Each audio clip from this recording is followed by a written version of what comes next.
Thank you so much, Ranjini. You have sung so soulfully that number. It has brought a lot of memories back to us. Thank you once again.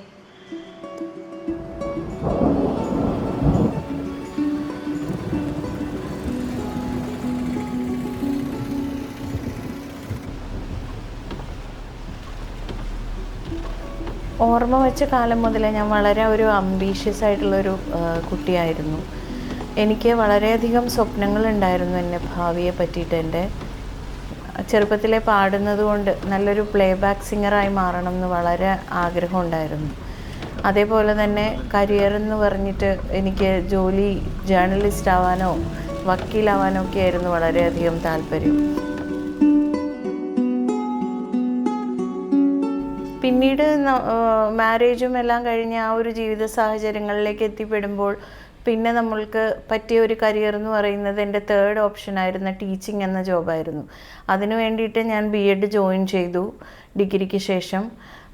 ആ BEd കഴിഞ്ഞ സമയത്താണ് എൻ്റെ മോൻ ജനിക്കുന്നത്. വളരെ പ്രതീക്ഷയോട് കൂടിയിട്ടാണ് ഒരു മോനാണ് ജനിച്ചതെന്ന് ആദ്യം കേട്ടത്. മോൻ ജനിച്ച് 3-ാമത്തെ ദിവസം അവനെ റൂമിൽ കൊണ്ടുവന്ന സമയത്ത് അവന് തീരെ തലയിൽ മുടിയും പുരികോ ഒന്നും ഉണ്ടായിരുന്നില്ല.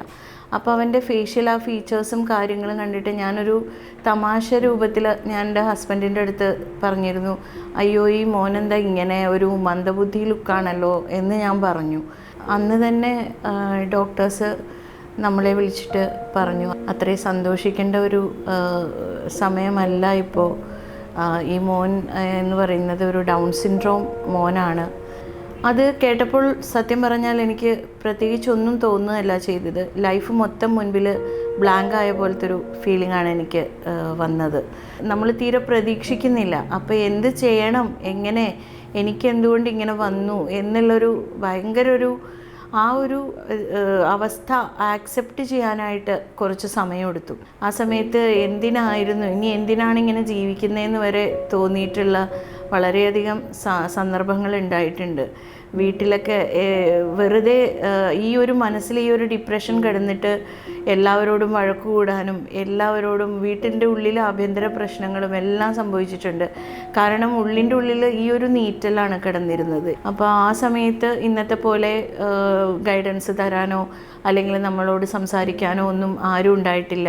നമ്മുടെ കുടുംബങ്ങളിലൊക്കെ എല്ലാവരും ഇങ്ങനെ ഒരു കുട്ടി ഉണ്ടെങ്കിൽ അതിനെ മറച്ചു വയ്ക്കുന്ന ഒരു തരത്തിലുള്ള ഒന്നുമില്ല എന്ന് വിശ്വസിക്കുന്ന, കുട്ടിക്ക് കുഴപ്പമൊന്നുമില്ല എന്ന് വിശ്വസിക്കുന്ന ഒരു സമ്പ്രദായമാണ് ആ സമയത്തുള്ളത്. അതേപോലെ തന്നെ നമ്മളും ആരും നമ്മളുടെ കുഞ്ഞിനൊരു കുഴപ്പമുണ്ടെന്ന് വിശ്വസിക്കാൻ ഇഷ്ടപ്പെടില്ല. അതുകൊണ്ട് ഞങ്ങളും തുടക്കത്തിൽ അത് ഉണ്ടാവില്ല, വെറുതെ പറഞ്ഞതായിരിക്കും ഡോക്ടർ എന്ന് വിശ്വസിപ്പിക്കാനായിട്ട് സ്വയം കുറേ ശ്രമിച്ചിട്ടുണ്ട്.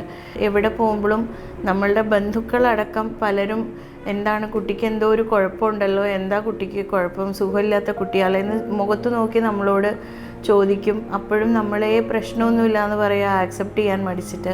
പക്ഷേ അതൊക്കെ ഉള്ളിൽ ഭയങ്കരമായിട്ട് സങ്കടം നിറച്ച ദിവസങ്ങളായിരുന്നു. ഒരു 2 വർഷം അതിനുശേഷം 2-3 വർഷം കഴിഞ്ഞ് പിന്നെ ഓരോ കുട്ടികളായിട്ട് കമ്പയർ ചെയ്തിട്ട് ആൾക്കാർ സംസാരിക്കും. ആ കുട്ടി ഇങ്ങനെ ചെയ്യുമല്ലോ, അതേ പ്രായമല്ലേ ഈ മോൻ, എന്നിട്ട് എന്തുകൊണ്ട് ചെയ്യുന്നില്ല എന്ന് നമ്മളെ അറിയിച്ചു തരുന്ന പോലെ ചില ആൾക്കാർക്ക് ഉത്തരവാദിത്തമുള്ള പോലെയാണ് അവർ പെരുമാറിയിട്ടുള്ളത്. അതൊക്കെ നമ്മളെ വളരെ വിഷമിച്ചിട്ടുണ്ട് ആ സമയത്തെല്ലാം. BEd കഴിഞ്ഞ് എൻ്റെ സഹപാഠികളെല്ലാവരും ഓരോ ജോബിലേക്ക് ഉടനെ തന്നെ എത്തിപ്പെടുകയും എല്ലാവരും ഓരോ സ്ഥലങ്ങളിൽ ജോലി ജോയിൻ ചെയ്തു. പക്ഷേ ഞാൻ ആ സമയത്ത് എന്ത് ചെയ്യണം എന്നറിയാതെ ഇങ്ങനൊരു ഡിസബിലിറ്റി ഉള്ള ഒരു മോനെ കയ്യിൽ വെച്ചിട്ട് ഏത് ഹോസ്പിറ്റലിൽ പോകണം, എന്ത് ചെയ്താലാണ് ഈ മോനെ എങ്ങനെയൊക്കെ നന്നാക്കി എടുക്കാൻ പറ്റും, അല്ലെങ്കിൽ ശരിയാണോ എൻ്റെ മോൻ അങ്ങനെയാണോ എന്ന് പോലും സംശയിച്ച് അത് ആക്സെപ്റ്റ് ചെയ്യാൻ പറ്റാതെ വല്ലാത്തൊരു അവസ്ഥയായിരുന്നു ആ സമയങ്ങളിൽ. അപ്പോൾ എൻ്റെ BEd സർട്ടിഫിക്കറ്റോ ഡിഗ്രിയോ ഒന്നും എനിക്കൊരു കാര്യമായിരുന്നില്ല. എൻ്റെ മോൻ്റെ ജനനത്തോട് കൂടിയിട്ട് എൻ്റെ ലോകം മൊത്തം മാറി മറിഞ്ഞു എന്ന് തന്നെ വേണമെങ്കിൽ പറയാം. കരിയർ, ജോലി, പാട്ട് ഇതെല്ലാം വെറും സ്വപ്നങ്ങളിൽ തന്നെ അവശേഷിച്ച ഒരു കാലഘട്ടമായിരുന്നു പിന്നീടുള്ളത്. ഈ ഫാമിലിക്ക് വേണ്ടിയിട്ട് ഞാൻ എൻ്റെ പേഴ്സണൽ ഇഷ്ടങ്ങളും എൻ്റെ സ്വപ്നങ്ങളും എല്ലാം മാറ്റിവെച്ച് വളരെയധികം ഡിപ്രസ്ഡായിട്ട് പോയിട്ടുണ്ട് പല സമയത്തും.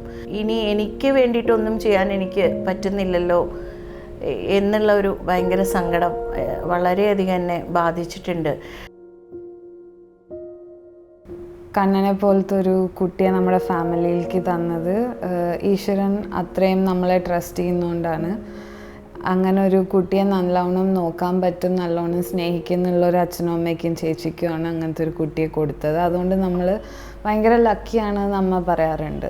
അപ്പോൾ തൊട്ടേ ഞങ്ങൾ പുറത്ത് കളിക്കാൻ പോകുമ്പോഴും എപ്പോഴും ഞങ്ങൾ കുട്ടികൾ ഒരുമിച്ച് നടക്കുന്ന സമയത്തൊക്കെ അവൻ്റെ ഒരു പ്രൊട്ടക്ടർ എന്നുള്ളൊരു റോളിലായിരുന്നു ഞാൻ യൂഷ്വലി.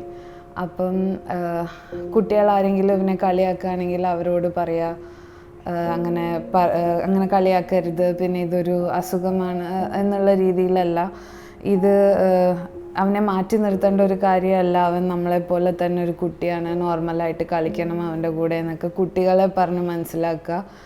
അതും ആ ചെറുപ്രായത്തിൽ തന്നെ. പിന്നെ ആരെങ്കിലും ഇവൻ്റെ കൂടെ കളിക്കില്ല എന്നൊക്കെ പറഞ്ഞാൽ എൻ്റെ ഫ്രണ്ട്സൊക്കെ ആണെങ്കിൽ ഞാൻ പറയും അവൻ്റെ കൂടെ കളിച്ചില്ലെങ്കിൽ ഞാനും കളിക്കില്ല എന്ന് പറഞ്ഞ് ഞാനും മാറി നിൽക്കും. ഇവൻ പണ്ട് തൊട്ടേ ഇങ്ങനെ ആൾക്കാർ ഇവനെ കളിയാക്കി ചിരിക്കുന്നതൊന്നും ഇവന് മനസ്സിലാവില്ല. അപ്പോൾ എനിക്കത് വളരെയധികം സ്ട്രൈക്ക് ചെയ്യാറുണ്ട്. അവൻ വിചാരിക്കും അത് ഫ്രണ്ട്സ് എല്ലാവരും കൂടി തമാശ പറഞ്ഞ് ചിരിക്കുകയാണെന്ന് പറഞ്ഞിട്ട് അവൻ എല്ലാവരുടെയും കൂടെ ചിരിക്കും. അവനെ പറ്റി കളിയാക്കി ചിരിക്കുക എന്നുള്ളത് അവൻ ഒരിക്കലും മനസ്സിലാവാറില്ല. ഇവൻ്റെ ചേച്ചി സ്കൂളിലേക്ക് പോകണ കാണുമ്പോൾ ഭയങ്കര ആഗ്രഹം സ്കൂളിൽ പോകാൻ. അപ്പോൾ ഞങ്ങൾക്കും പാരൻസുള്ള നിലയ്ക്ക് നമുക്ക് ഇവനെയും സ്കൂളിൽ പറഞ്ഞേക്കണമെന്ന് ഭയങ്കര ആഗ്രഹമുണ്ട്. ഞങ്ങളങ്ങനെ ഒരു സ്കൂളിൽ ചേർത്തു. അത് കഴിഞ്ഞ് പിറ്റേ കൊല്ലം സ്കൂളിലേക്ക് തുടങ്ങണം അന്ന് പോകുമ്പോൾ എന്ത് വരുന്നുണ്ടെങ്കിൽ ഫസ്റ്റ് ഡേ നമ്മളോട് നാളെ വരാൻ പറഞ്ഞു. അപ്പോൾ ഞാനിങ്ങനെ ചോദിച്ചു, എന്താ സിസ്റ്റർ എന്തെങ്കിലും പ്രശ്നമുണ്ടോ? ഇല്ല, നിങ്ങൾ നാളെ വരൂ എന്ന് പറഞ്ഞു. ഹെഡ് മിസ്സസിനെ കാണണം എന്ന് പറഞ്ഞു. അങ്ങനെ പിറ്റേ ദിവസം HMനെ കാണാൻ വേണ്ടിയിട്ട് അങ്ങനെ ബാക്കിയുള്ള കുട്ടികളൊക്കെ പോകുന്നുണ്ട്. അപ്പോൾ ഇവൻ്റെ കൂടെ തലേ കൊല്ലം പഠിച്ചിരുന്ന കുട്ടികളൊക്കെ ഇവനെ ഒക്കെ പേരൊക്കെ വിളിച്ച് പോകുന്നുണ്ട്. അപ്പോൾ ഞങ്ങളിങ്ങനെ പുറത്ത് നിൽക്കുക. പുറത്ത് നിന്ന് കുറച്ച് നേരം കഴിഞ്ഞ് കഴിഞ്ഞപ്പോൾ അവിടെ അടച്ചിട്ട് അവർ പോയി. പിന്നെ HM വന്നു. അപ്പോൾ എന്നിട്ട് ഒന്നും അറിയാത്ത പോലെ ചോദിക്കുകയാണ്, എന്താ നിങ്ങളിവിടെ നിൽക്കുന്നത്? അപ്പോൾ ഞാൻ പറഞ്ഞു, ഗോപികൃഷ്ണൻ്റെ സ്കൂളോ അത് കഴിഞ്ഞ കൊല്ലം തന്നെ ഞങ്ങൾ ഗതികേട് കൊണ്ട് എടുത്തതാണ്, ഇവിടെയൊന്നും ഇനി പറ്റില്ല, അങ്ങനത്തെ കുട്ടികൾക്കുള്ളതൊന്നല്ല സ്കൂള്, നിങ്ങൾ വേണമെങ്കിൽ നിങ്ങളുടെ സ്കൂളിൽ പോകാൻ. അപ്പോൾ ഞാൻ ചോദിച്ചു സിസ്റ്ററിനോട്, എന്താ സിസ്റ്റർ ഉദ്ദേശിച്ചത്? ഞങ്ങളുടെ സ്കൂളോ? ഞങ്ങൾക്ക് സ്കൂളൊന്നുമില്ല. അല്ല അങ്ങനെയല്ല, നിങ്ങളുടെ സ്കൂള്, അത് നിങ്ങൾക്ക് മനസ്സിലായില്ലേ? ഞാൻ കുറച്ചിരുന്ന് ആലോചിച്ച് കഴിഞ്ഞാൽ മനസ്സിലാവുമെന്ന് പറഞ്ഞു. നിങ്ങളോടല്ലേ പോകാൻ പറഞ്ഞേ, കിടന്ന് പോടോന്ന് പറഞ്ഞിട്ട് വാതിൽ ശക്തമായിട്ടുള്ളൊരു അടയ്ക്കലാണ്, ഇങ്ങനെ കൊട്ടി അടച്ചു. ഞാൻ സത്യത്തിൽ അവിടെ പോയി ഇന്ന് കരയായിരുന്നു. അപ്പോൾ ഗോപി എന്നോട് ചോദിച്ചാൽ എന്താ അച്ഛൻ കരയണേന്ന്. അപ്പോൾ നമുക്ക് കരയാൻ പാടില്ലല്ലോ വെച്ച് കഴിഞ്ഞപ്പോൾ ഞാനൊക്കെ കരഞ്ഞിരുന്നു കഴിഞ്ഞാൽ പിന്നെ എങ്ങനെയാണ് ജീവിതം മുന്നോട്ട് പോവുക? അപ്പോൾ ഞാനങ്ങനെ ഒരു കണ്ണീരൊക്കെ തുടച്ച് അങ്ങനെ ഞാൻ ഗോപിയെ വീട്ടിൽ കൊണ്ടുപോയി ആക്കി സെക്കൻഡ് ഡേ. അപ്പോൾ എന്നോട് വൈഫ് ചോദിച്ചു, അപ്പോൾ ഞാൻ അങ്ങനെ പോകുമ്പോൾ എന്ത് നുണയാണ് പറയുക, ഒരു ജെന്യൂനായിട്ടുള്ളൊരു നുണ പറയണല്ലോ, അപ്പോൾ എന്താണ് പറയുക എന്നുള്ളതിങ്ങനെ ആലോചിച്ചുകൊണ്ടിരുന്നപ്പോൾ എൻ്റെ മനസ്സിൽ തോന്നി ഈ കുട്ടികൾക്ക് ഒരാഴ്ച കഴിഞ്ഞിട്ടേ തുറക്കുള്ളൂ എന്നുള്ളത്, അങ്ങനെ പറയാമെന്ന് പറഞ്ഞു. അപ്പോൾ ഞാനങ്ങനെ ഗോപി ഇറക്കി. വൈഫ് എന്നോട് ചോദിച്ചു എന്താണ്, അപ്പോൾ ഞാൻ പറഞ്ഞു ഇവനൊക്കെ ഇനി അടുത്ത ആഴ്ച തുറക്കുള്ളൂ എന്ന് പറഞ്ഞിട്ട് ഞാനങ്ങനെ മുഖത്ത് ഹെൽമെറ്റും ഉണ്ട്, കൂളിംഗ് ഗ്ലാസ് ഉണ്ട്. അത് കാരണം എൻ്റെ കണ്ണ് ചുമന്നിരിക്കുന്നതൊന്നും വൈഫിന് മനസ്സിലായില്ല. ഞങ്ങളിങ്ങനെ ഓരോ സ്കൂളിലും ഈ കുട്ടിയെ കൊണ്ട് പോയിട്ട് ഇങ്ങനെ എന്താ പറയുക, പട്ടികളെ ആട്ടി വിടണ മാതിരിയാണ് നമ്മളെ ആട്ടി വിട്ടേക്കുന്നത്. അതൊക്കെ ഓർത്ത് കഴിയുമ്പോൾ ഭയങ്കര സങ്കടകരമായിട്ടുള്ളൊരു അവസ്ഥയാണ്. അതൊന്നും ഓർക്കാൻ ആഗ്രഹിക്കുന്നില്ല. പക്ഷേ എങ്കിലും നമ്മൾ ജീവിതത്തിൽ കടന്നു വന്ന വഴി കൂടെ ഒന്ന് നമ്മൾ ബാക്കിലേക്ക് നോക്കുമ്പോൾ ഈ വക അനുഭവങ്ങളാണ് ആദ്യം മനസ്സിൽ വരിക. ഞങ്ങൾ അംഗൻവാടിയിൽ കൊണ്ടുപോയിട്ടും സ്കൂളുകളിൽ കൊണ്ടുപോയിട്ടും എല്ലാം മോൻ ഭയങ്കര നടന്നു തുടങ്ങിയപ്പോൾ ഹൈപ്പർ ആക്റ്റീവ് ആയതുകൊണ്ട് ഞങ്ങൾ സ്കൂളിൽ നിന്നെല്ലാം മോനെ പറഞ്ഞു വിടുകയും എവിടെയും ആക്സെപ്റ്റ് ചെയ്യില്ല എന്നുള്ളൊരവസ്ഥ വന്നു. കുട്ടികളുടെ കൂടെ കൂടി കളിക്കാൻ നിവർത്തിയില്ല. അത് മോൾക്കും ഭയങ്കര ഒരു പ്രഷറായിരുന്നു. അപ്പോൾ മോള് ആ സമയത്ത് നല്ലപോലെ സപ്പോർട്ട് ചെയ്തിട്ടുണ്ട് മോനെ കൂട്ടുകാരുടെ കൂടെ കൂട്ടി കളിപ്പിക്കാൻ വേണ്ടിയിട്ട്. അങ്ങനെയെല്ലാം ഇരിക്കുന്ന ഒരു ഇനി എന്ത് ചെയ്യണം മുമ്പോട്ടെന്ന് അറിയാത്ത ഒരു അവസ്ഥയിലിരിക്കുമ്പോഴാണ് നമ്മൾ കോഴിക്കോട് ഡോക്ടർ ഷാജി തോമസിൻ്റെ ഒരു ലേഖനം വായിക്കുന്നതും അദ്ദേഹത്തിനെ കാണാൻ വേണ്ടിയിട്ട് വരുന്നതും. അവിടുന്ന് അങ്ങോട്ട് പിന്നെ നമ്മൾ അദ്ദേഹത്തിൻ്റെ ഗൈഡൻസിൽ മോനെ മാക്സിമം എന്ത് ചെയ്താൽ നന്നാക്കാൻ പറ്റും എന്നുള്ളൊരു യാത്രയിലായിരുന്നു. പക്ഷേ ഞാൻ ഇപ്പോഴും ഓർക്കുന്നുണ്ട്, സ്പീച്ച് തെറാപ്പിക്കാണ് ആദ്യം ചേർത്തത്. അന്ന് ഇന്നത്തെ പോലെ ബാക്കി തെറാപ്പീസൊന്നും അത്ര പ്രാബല്യത്തിൽ ഉണ്ടായിരുന്നില്ല. മോനെ കളറ് പഠിപ്പിക്കാനായിട്ടുള്ള ഓരോ ഐഡിയാസൊക്കെ സ്പീച്ച് തെറാപ്പിസ്റ്റ് പറഞ്ഞ് തന്നു വിട്ടു. അപ്പോൾ ഓരോ കളറിലുള്ള സാധനങ്ങൾ എടുത്തു വെച്ചിട്ട് ആ സാധനങ്ങളുടെ ഡിഫറൻസ് കാണിച്ചു കൊടുത്താൽ കുട്ടിക്ക് മനസ്സിലാവും എന്ന് പറഞ്ഞു. ഞാൻ മോൻ്റെ ഉടുപ്പും മോളുടെ ഉടുപ്പും ഹസ്ബൻഡിൻ്റെ എൻ്റെ എല്ലാം ഡ്രസ്സ് പല കളറിലുള്ള എടുത്ത് വെച്ചിട്ട് പച്ച മഞ്ഞ എന്നെല്ലാം പറഞ്ഞു കൊടുക്കുകയാണ്. കുട്ടി പറയും അമ്മ ഉടുപ്പ്, അച്ഛ ഉടുപ്പ്, ചേച്ചി ഉടുപ്പ്. ആ ഉടുപ്പ് ആരുടെയാണെന്നുള്ളത് മാത്രമാണ് മോൻ മനസ്സിലാക്കുന്നത്. അതിലെ ആ കളർ എന്താണെന്ന് അവൻ കാണുന്നില്ല, അവൻ ആ കൺസെപ്റ്റ് മനസ്സിലാവുന്നില്ല. ഞാൻ വളരെയധികം ഇനി എന്ത് ചെയ്യണമെന്നറിയാതെ അത്രയധികം പൊട്ടി കരഞ്ഞൊരു ദിവസമാണത്. കാരണം അത് നമുക്ക് എങ്ങനെ പറഞ്ഞു മനസ്സിലാക്കും ഈ കുട്ടിയുടെ തലയിലേക്ക്, എങ്ങനെ ഈ കൺസെപ്റ്റ് കയറ്റും എന്നുള്ള ഒരു വിഷമം ഉണ്ടായ സമയമാണ്. അങ്ങനെ ഓരോ സമയത്തിലും കുട്ടിയുടെ വളർച്ചയുടെ ഓരോ ഘട്ടത്തിലും ഓരോ വെല്ലുവിളികളാണ് മുമ്പിൽ ഉണ്ടായിട്ടുള്ളത്. ആ വെല്ലുവിളികൾ ഇപ്പോൾ അവന് 25 വയസ്സായി. ആ 25 വയസ്സിലും പുതിയ തരത്തിലുള്ള ഓരോ വെല്ലുവിളികളാണ് മുമ്പിൽ വന്നുകൊണ്ടിരിക്കുന്നത്.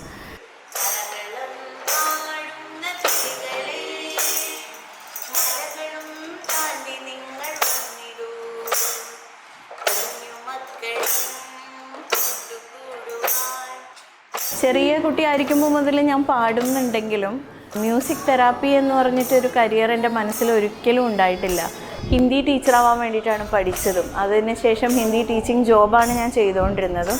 പക്ഷെ BEd ചെയ്തതിന് ശേഷമായിരുന്നു, ആ സമയത്തായിരുന്നു എൻ്റെ മോൻ്റെ ഡെലിവറി. അതിനുശേഷം മോനെ വളർത്തി കൊണ്ടുവരുന്ന സമയത്താണ് സംഗീതം മോനെ പോലത്തെ ഭിന്നശേഷി കുട്ടികളിൽ എത്ര ഫലവത്താണ് എന്നുള്ളൊരു ഇത് മനസ്സിലാവുന്നത്.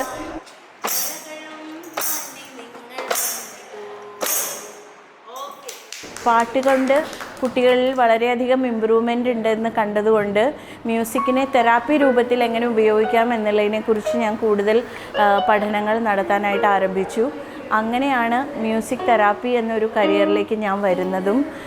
പിന്നീട് ഞാൻ എൻ്റെ ഹിന്ദി അധ്യാപനം എന്ന ആ ഒരു ജോലി നിർത്തി മുഴുവൻ സമയവും മ്യൂസിക് തെറാപ്പിസ്റ്റായിട്ടാണ് ഇപ്പോൾ തുടരുന്നത്.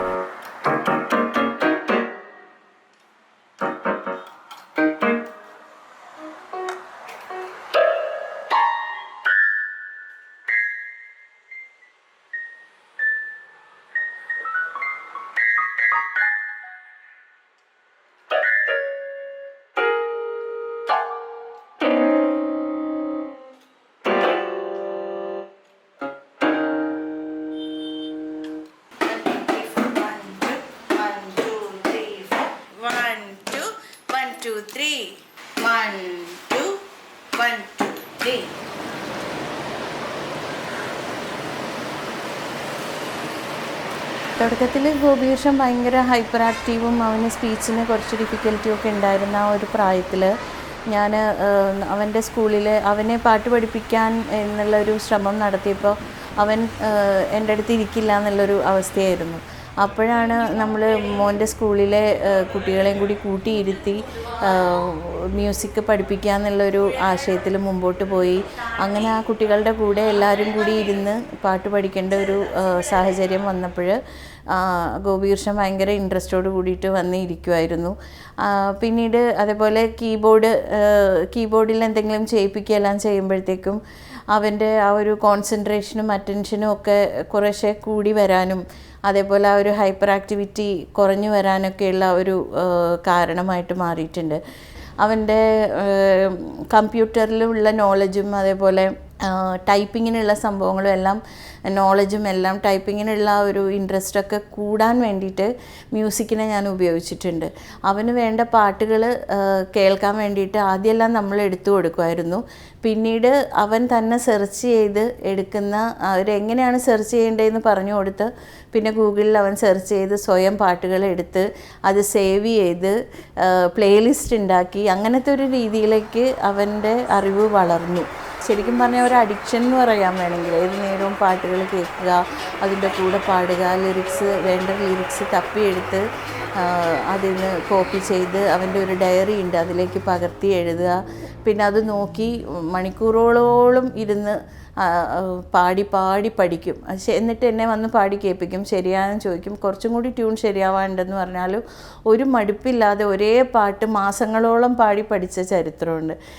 നമുക്കിങ്ങനെ സിബ്ലിങ്സായിട്ട് ചേച്ചി അനിയനാണെങ്കിലും അധികം ഇമോഷണലായിട്ടുള്ള കാര്യങ്ങളോ അങ്ങനെയൊന്നും ഷെയർ ചെയ്യാൻ പറ്റുന്ന പോലത്തെ ഒരു റിലേഷൻഷിപ്പ് അല്ലെങ്കിലും സിനിമ പിന്നെ അങ്ങനെയുള്ള ഹോബീസ്, പെയിൻറ്റിങ്, ഡാൻസിങ് ഇതിനൊക്കെ ഞങ്ങൾ ഒരുമിച്ച് എപ്പോഴും നിൽക്കുമായിരുന്നു. എവിടെ പോയാലും ഞങ്ങൾ രണ്ടുപേരും കയ്യിൽ തൂങ്ങി നടക്കും. അപ്പോൾ എല്ലാത്തിനും ഇവനെ ഇൻക്ലൂഡ് ചെയ്യണം, ഇവനും എൻ്റെ ഹോബീസൊക്കെ ഇവനെയും പഠിപ്പിക്കണം, അങ്ങനെയുള്ളൊരു ടെൻഡൻസി ഉണ്ടായിരുന്നു പണ്ട് കാലം തൊട്ടേ. 3-4 വയസ്സുള്ള സമയത്താണ് അവൻ ആദ്യമായിട്ടൊരു സിനിമ കാണുന്നത്. മീശമാധവൻ എന്ന് പറഞ്ഞ സിനിമ. അത് ഫുള്ളായിട്ട് അവൻ ഇരുന്ന് കണ്ടു. അതിന് ശേഷമാണ് നമുക്ക് അവന് സിനിമ ഭയങ്കര ഇഷ്ടമാണെന്നുള്ളൊരു ഇത് മനസ്സിലായത്. അതിന് ശേഷം നമ്മൾ ഏത് സിനിമയ്ക്ക് കൊണ്ടുപോയാലും അവൻ സിനിമ കാണാൻ ഭയങ്കര ഇൻട്രസ്റ്റ് കാണിക്കാറുണ്ട്. പിന്നീട് ആ സിനിമയിൽ ഹീറോ എങ്ങനെയാണോ അതേപോലെ ആ ഹീറോയെ ഇമിറ്റേറ്റ് ചെയ്തുകൊണ്ട് അവൻ വീട്ടിൽ വന്നു കഴിഞ്ഞാൽ അതേപോലത്തെ ഓരോ ആക്ഷൻസ് കാണിക്കുക, അങ്ങനെയുള്ള രീതിയിലേക്ക് അവൻ ചെയ്യാറുണ്ട്. അവൻ ആ ആഗ്രഹം ശക്തമായി തുടങ്ങുന്നുണ്ടെന്ന് മനസ്സിലാക്കിയ സമയത്താണ് ഡബ് സ്മാഷ്, ടിക്ടോക്ക് മുതലായ ആപ്പുകളുടെയൊക്കെ ആ ഒരു ഉദയം ഉണ്ടായത്. അപ്പോൾ ആ സമയത്ത് അവനെക്കൊണ്ട് ഡബ് സ്മാഷിലും ടിക്ടോക്കിലും എല്ലാം കുറേ വീഡിയോസ് ചെയ്യിപ്പിച്ചു തുടങ്ങി. അപ്പോൾ ജസ്റ്റ് ഒരു ട്രയൽ പോലെ ചെയ്തപ്പോൾ അവൻ നന്നായിട്ട് അത് ലിപ്പെല്ലാം നന്നായിട്ട് കൊടുത്ത് കറക്റ്റ് ടൈമിങ്ങിൽ, പെർഫെക്റ്റ് ടൈമിങ്ങിൽ അവൻ ചെയ്യാനായിട്ട് തുടങ്ങി. അപ്പോൾ അത് മാക്സിമം പെർഫെക്ഷൻ കിട്ടാൻ വേണ്ടി കുറേ ടേക്കുകളെല്ലാം ഞാൻ വെറുതെ ഇടിപ്പിക്കുമായിരുന്നു. കാരണം അവനെ ക്ഷമ പഠിപ്പിക്കാനും എല്ലാം വേണ്ടിയിട്ട്.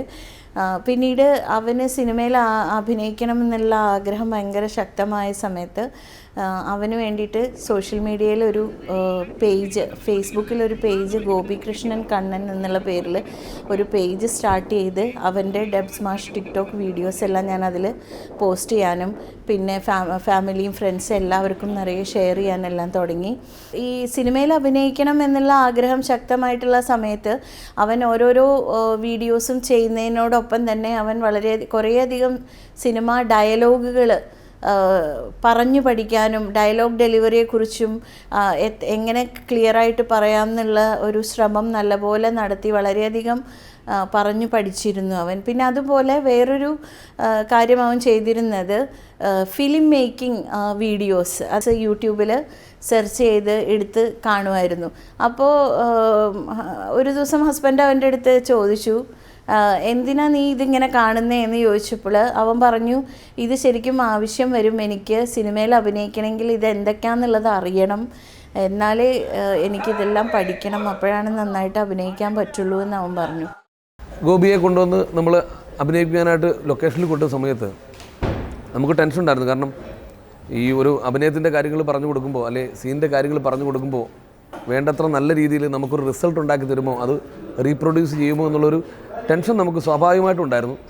പക്ഷേ ഇത് ഷൂട്ട് ചെയ്യുന്ന സമയത്ത് ഒരു ഡയറക്ടർ എന്ന നിലയിൽ എന്നെ അമ്പരിപ്പിച്ച പ്രകടനമാണ് ഗോപിയിൽ നിന്നുണ്ടായത്. നമ്മൾ സാധാരണപ്പെട്ട കുട്ടികളുടെ ഒരു IQ അല്ലെങ്കിൽ ഒരു അറിവ് അല്ലെ അവരുടെ ഒരു പ്രകടനം, കാര്യശേഷിയെ വെല്ലുന്ന അല്ലെ അവർക്ക് തത്തുല്യമായിട്ടുള്ള ഒരു കഴിവുള്ള കുട്ടിയാണ് ഗോപി എന്നാണ് എനിക്ക് തോന്നിയിട്ടുള്ളത്. ഈ ബർത്ത്ഡേയോടെ അവൻ 25.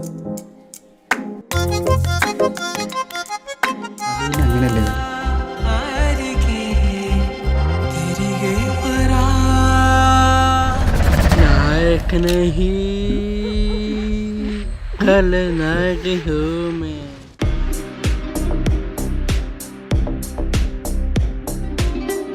മ്യൂസിക് തെറാപ്പി കൂടി ഇവരുടെ തലയിൽ കിടക്കാൻ സാധിക്കുമെന്ന് പല പഠനങ്ങളും തെളിയിച്ചിട്ടുണ്ട്. ഫയർസ്റ്റീൻ എന്നുള്ളൊരു ഇസ്രയേലി സൈക്കോളജിസ്റ്റ് പറഞ്ഞിരിക്കുന്നത് നമ്മുടെ ബ്രെയിനിന് പ്രോബ്ലം വരുന്നതുകൊണ്ട് പല കാര്യങ്ങൾ പല പല വിൻഡോസ് ഉണ്ട്, ഡോർസ് ഉണ്ട്, അതെല്ലാം അടയും. പക്ഷെ മ്യൂസിക്കിൻ്റെ ഡോറാണ് ഏറ്റവും അവസാനം അടയുന്നത്. അപ്പം എല്ലാം അടഞ്ഞവരുടെ തലയിലേക്കും മ്യൂസിക്കിൽ കൂടി കടക്കാൻ സാധിക്കും എന്നുള്ളതാണ് തെളിയിച്ചിരിക്കുന്നത്. മ്യൂസിക് തെറാപ്പി ഭയങ്കര എഫക്റ്റീവാണ് ഇങ്ങനത്തെ കുട്ടികൾക്ക് എന്നുള്ള കുറേ ഇതുകൾ കേട്ടിട്ട് ഞാൻ തുടക്കത്തിൽ ഇവനൊരു 8-9 വയസ്സ് 10 വയസ്സൊക്കെയുള്ള സമയത്താണ് ഞാൻ ഇവൻ പഠിച്ചിരുന്ന സ്പെഷ്യൽ സ്കൂളിലെ കുട്ടികൾ ഇവൻ്റെ കൂട്ടുകാരെ കൂടി ഇരുത്തി, വീട്ടിൽ നിന്ന് ഇവനെയും അല്ലാതെ കുട്ടികളെയും കൂടി ഇരുത്തി ചെറിയ രീതിയിൽ എൻ്റേതായിട്ടുള്ള ഒരു എക്സ്പെരിമെൻറ്റ്സിൽ ഞാൻ തുടങ്ങിയതാണ് മ്യൂസിക് തെറാപ്പി. പിന്നീടാണ് എനിക്ക് തോന്നിയത് അത് ശാസ്ത്രീയമായിട്ട് അതിനെക്കുറിച്ച് പഠിക്കണം എന്നുള്ളത്. കാരണം എൻ്റെ മുമ്പിൽ റിസൾട്ട് ഉണ്ട്, പക്ഷെ അത് ഡോക്യുമെൻ്റ് ചെയ്യണമെങ്കിൽ അല്ലെങ്കിൽ അത് എന്തുകൊണ്ടാണെന്ന് പറയണമെങ്കിൽ അതിനെ ശാസ്ത്രീയമായിട്ട് ഞാൻ പഠിച്ചിരിക്കണം. മ്യൂസിക് തെറാപ്പി എന്ന് പറയുന്നത് മ്യൂസിക്കിൻ്റെ എല്ലാം വരുന്നുണ്ട്. Reading, writing, listening, singing, even dancing to the rhythm അല്ലേ. ആ റിതം വെച്ചിട്ട് നമ്മൾ ഡാൻസ് ചെയ്യുമ്പോൾ ബോഡിയുടെ മൂവ്മെൻറ്റ്സ് കറക്റ്റായിട്ട് വരും. ADHD ഒക്കെയുള്ള കുട്ടികൾ, ഹൈപ്പർ ആക്റ്റീവ് ആയിട്ടുള്ള കുട്ടികൾ, നമ്മളിപ്പോൾ ഒരു കളിപ്പാട്ടം കൊടുത്തിരുത്തി കഴിഞ്ഞാൽ ആ കുട്ടി ചിലപ്പോൾ ഇരിക്കില്ല. നേരെ മറിച്ച് ഒരു കീബോർഡ് വെച്ചിട്ട് അതിനകത്ത് 4 ട്യൂൺ വായിച്ചു നോക്കൂ. ആ ട്യൂണിൻ്റെ അത് കേൾക്കുമ്പോൾ കുട്ടി ചിലപ്പോൾ ഓടി നടക്കുന്നുണ്ടാവും. ഒരു 5 തവണ 6 തവണ കഴിയുമ്പോൾ കുട്ടി നേരെ വരും കീബോർഡിൻ്റെ മുമ്പിലേക്ക്.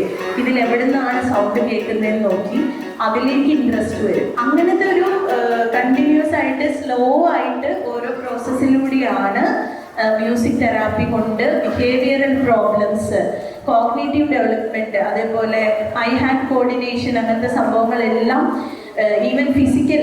ഇപ്പോൾ കുറച്ച് CP ഉള്ള കുട്ടികളൊക്കെ ആണെങ്കിൽ അവർക്ക് എന്തെങ്കിലും പിടിക്കാനോ എടുക്കാനോ ഒക്കെ പ്രശ്നമുണ്ടെങ്കിൽ അവർക്കിപ്പോൾ ഇത് പിടിക്കുക എന്ന് പറഞ്ഞാൽ ഗ്ലാസ് കൊടുക്കുന്നതിനെക്കാട്ടിലും ഒരു സ്റ്റിക്ക് കൊടുത്തിട്ട് അതുകൊണ്ട് ഒരു ഡ്രമ്മിൽ അടുപ്പിക്കാൻ നോക്കിയാൽ കുട്ടി അതടിക്കും. മോനെ സ്കൂളിൽ ചേർക്കുന്ന സമയത്ത് ഇൻക്ലൂസീവ് എഡ്യൂക്കേഷൻ എന്ന് പറയണത്, അതേപോലെ ഒരു ഷാഡോ ടീച്ചറിൻ്റെ കാര്യങ്ങൾ, അതെല്ലാം ഭയങ്കര റെയറായിരുന്നു. സ്പീച്ച് തെറാപ്പിക്ക് കൊണ്ടുപോയാൽ തിരിച്ചു വന്നാൽ അതേ സംഭവങ്ങൾ തന്നെ ഞാൻ റിപ്പീറ്റ് ചെയ്യുക. പിന്നെ ഈവൻ അടുക്കളയിൽ ജോലി എടുക്കുമ്പോഴായാലും എന്ത് ചെയ്യുമ്പോഴായാലും അതിൻ്റെ കൂടെ കൂട്ടി ആ കരിവേപ്പില എടുത്തിട്ടാ, പഴം എടുത്തിട്ടാ, മറ്റേതെടുത്താ, മറിച്ച് എന്ന് പറയുമ്പോൾ കുട്ടി അത്രയും ഒബ്ജക്ട്സ് പഠിക്കുകയാണ്, അത്രയും സാധനങ്ങളുടെ പേര് പഠിക്കുകയാണ്, എന്തിനുള്ളതാണ് ഈ സംഭവങ്ങൾ എന്നുള്ള ഒരു അറിവ് ആ കുട്ടിക്ക് വരികയാണ്. നോർമലായിട്ടുള്ള ഒരു കുട്ടി അല്ലെങ്കിൽ ഒരു സിബ്ലിംഗ് വീട്ടിലുണ്ടെങ്കിൽ ആ സിബ്ലിങ്ങിൻ്റെ റോള് വളരെ വലുതാണ് ഈ കുട്ടികളുടെ കൂടെ. കാരണം ഇൻക്ലൂഷൻ എന്ന് പറയുന്നത് നമ്മുടെ വീട്ടിൽ നിന്ന് സ്റ്റാർട്ട് ചെയ്യേണ്ട കാര്യമാണ്. അതുപോലെ എല്ലാ ആക്ടിവിറ്റീസിലും നോർമൽ കുട്ടിയുടെ കൂടെ ഫ്രണ്ട്സിൻ്റെ കൂടെ ആണെങ്കിലും ഈ കുട്ടീനെ കൂടി ഇൻക്ലൂഡ് ചെയ്യിക്കണം. നമ്മൾ പാരൻസിനോട് പറയാനുള്ള, പ്രത്യേകിച്ച് അമ്മമാരോട് പറയാനുള്ള ഏറ്റവും വലിയ കാര്യം, ഈ കുഞ്ഞുങ്ങളെ നോക്കുന്ന തിരക്കിൽ നിങ്ങളെ ഒരിക്കലും മറന്നു പോകരുത്. നിങ്ങളെ മറന്നു പോയാൽ നിങ്ങളുടെ കോൺഫിഡൻസ് ലെവൽ അവിടെ തീരും. മോനെ ഒന്നും ചെയ്യാൻ പറ്റാതിരുന്ന സമയത്ത് ഞാൻ എൻ്റെ എഡ്യൂക്കേഷൻ കണ്ടിന്യൂ ചെയ്തു. പോസ്റ്റലായിട്ടായാലും PG എടുത്തു, പിന്നെ സെറ്റ് എഴുതി പാസ്സായി. അത് കഴിഞ്ഞ് പിന്നെ കുറേ നാൾ എനിക്ക് വർക്ക് ചെയ്യാൻ പറ്റിയില്ല. മോൻ്റെ ഡെവലപ്മെൻറ്റിന്, മോൻ്റെ പ്രോഗ്രസ്സിന് വേണ്ടിയിട്ട് വർക്ക് ചെയ്തുകൊണ്ടിരുന്നു. പക്ഷേ അതിൻ്റെ ഫലമാണ് മോൻ ഇന്ന് ആയ ആ ഒരു സംഭവം. മനസ്സിലായില്ലേ? ഇപ്പോൾ അവനെ എനിക്ക് ധൈര്യമായിട്ട് എവിടെ വേണമെങ്കിൽ ടൂർ പറഞ്ഞു വിടാം, ആരുടെ അടുത്ത് വേണമെങ്കിലും സ്റ്റേ ചെയ്യിക്കാം അല്ലേ. വെക്കേഷൻസിനൊക്കെ കുറച്ച് വർഷം കുട്ടികൾക്ക് വേണ്ടി മാത്രം സ്പെൻഡ് ചെയ്ത് പിന്നെ മോനെ സ്കൂളിലാക്കാറായതിന് ശേഷമാണ് ഞാൻ എൻ്റെ പഴയ B.Ed.ഉം MA ഒക്കെ പൊടി തുടച്ചെടുത്ത് ഗസ്റ്റ് ലെക്ചറായിട്ട് ഓരോ സ്കൂളുകളിലും എല്ലാം ജോലിക്കൊക്കെ പോയി തുടങ്ങി. അപ്പം എന്താണ്, അപ്പോൾ ഓക്കെ ഞാനും കുറച്ചൊക്കെ ചെയ്യുന്നുണ്ടെന്നൊരു കോൺഫിഡൻസ് എനിക്ക് വന്നു. കുട്ടിയുടെ കാര്യം നോക്കുന്നതോടൊപ്പം നമ്മളുടെ കാര്യവും നമ്മൾ നോക്കിയിരിക്കണം. അപ്പോൾ മാത്രമേ നാളൊരു കാലത്ത് നമുക്ക് നമ്മളുടെ ജീവിതത്തിൽ ഒരു സാറ്റിസ്ഫാക്ഷൻ ഉണ്ടാവുള്ളൂ. അല്ലെങ്കിൽ എന്നും നിരാശകൾ മാത്രമായിരിക്കും ഉണ്ടാവുക. ആ നിരാശകൾ വരുന്നതോടുകൂടി അമ്മമാർ ഡിപ്രഷനിലേക്ക് പോകും. അതാരെ ബാധിക്കും? അത് കുട്ടികളെ തന്നെ ബാധിക്കും. ഞാൻ ഹിന്ദി ടീച്ചറായിരുന്നു. അപ്പോൾ ഹിന്ദി വാരാഘോഷത്തിന് ജഡ്ജ്മെൻറ്റിന് പോസ്റ്റ് ഓഫീസിൽ പോയ സമയത്ത് അവിടെ ബാബുരാജ് മ്യൂസിക് അക്കാഡമി കണ്ടു. അവിടെ ഹിന്ദുസ്ഥാനി മ്യൂസിക് ഉണ്ടെന്ന് കണ്ടു. ഞാൻ അതിൻ്റെ ക്ലാസ്സസ് ജോയിൻ ചെയ്തു. അത് എനിക്ക് വേണ്ടി ഞാൻ ചെയ്തതാണ്. മോന് വേണ്ടി ഒരു ഭാഗത്ത് ചെയ്യുന്നു, മോക്ക് വേണ്ടി ഒരു ഭാഗത്ത് ചെയ്യുന്നു. അതിൻ്റെ കൂടെ എൻ്റെ ഡ്രീംസ് ലക്ഷ്യത്തിൽ എത്തിക്കുക എന്നുള്ള രീതിയിലാണ് ഞാൻ ആ ഹിന്ദുസ്ഥാനി സംഗീതത്തിന് ചേർന്നത്.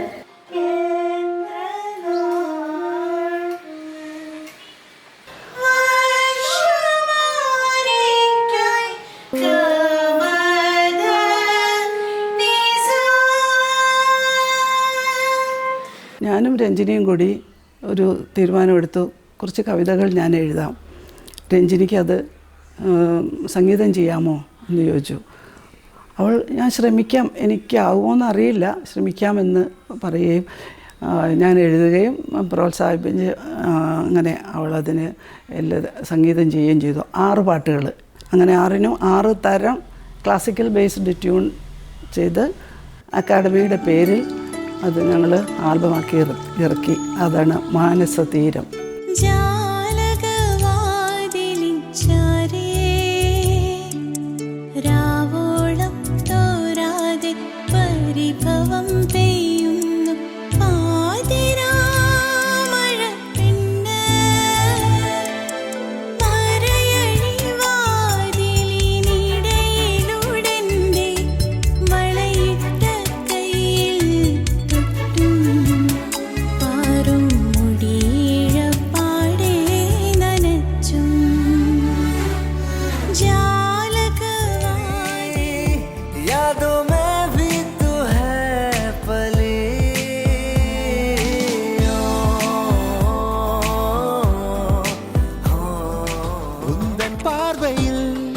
என் கனவும் மலருதே, நீயோ அலையாக நானோ கரையாக, பெண்ணே என் நெஞ்சில் சேரவா.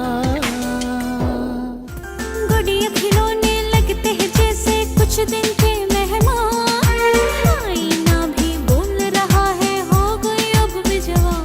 कभी घबराती हूँ, कभी शर्माती हूँ, मदहोश होकर जब कली पे मंडराता है भंवरा। कभी खामोशी से, कभी सर